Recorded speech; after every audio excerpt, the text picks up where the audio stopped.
Signed in 1787, the U.S. Constitution states that no state shall make anything but gold and silver coin a tender in payment of debts. In 1791, to help pay for the Revolution, Congress established the first national bank of the United States.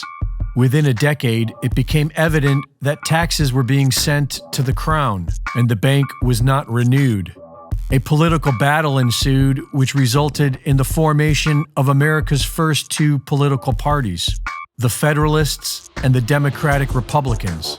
The framers of the U.S. Constitution left out any mention of political parties because they saw them as corrupt relics of the British Crown's divide-and-conquer system.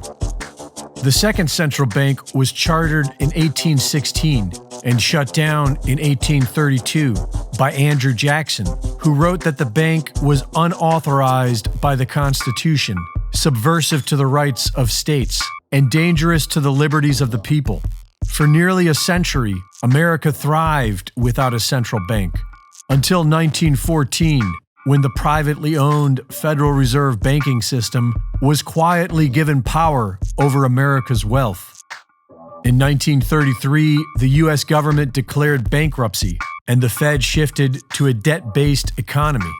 And after the U.S. dollar was made the world reserve currency, the entire world became dependent upon debt. A currency backed by nothing but debt and IOUs was doomed to eventually fail from the start, and that day appears to be coming soon.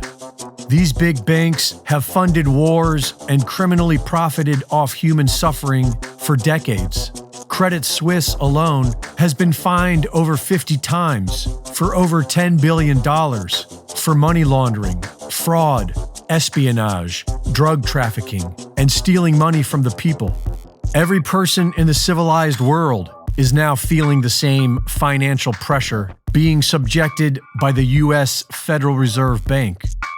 Nations of the world are buying up record amounts of gold. 3/4 of the world have joined BRICS to prepare for a new world reserve currency after the end of the U.S. dollar. Zimbabwe and Mexico are now joining BRICS.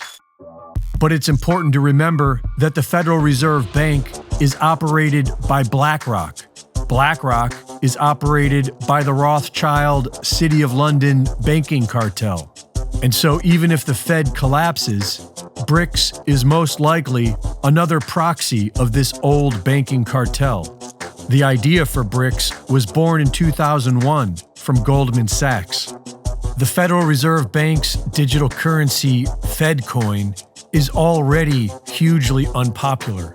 CBDCs are being rejected upon arrival, but that isn't stopping the federal government and the failing big banks from luring the population into their new nightmare system.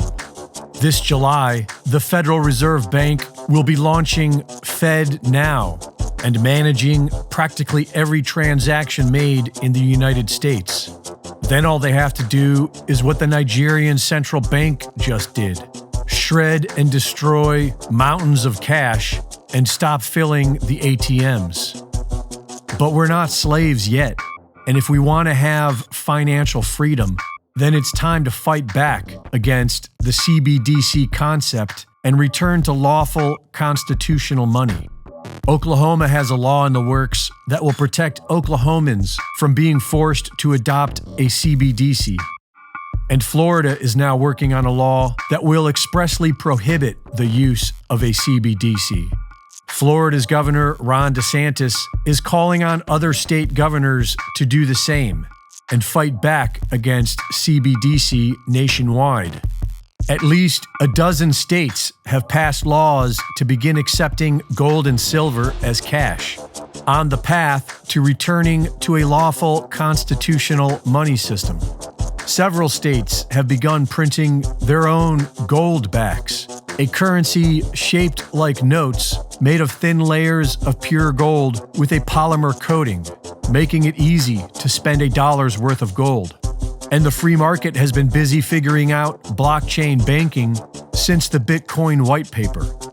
We don't need a central bank or a government to manage our money, but we have to act now and prepare. Reporting for InfoWars, this is Greg Reese.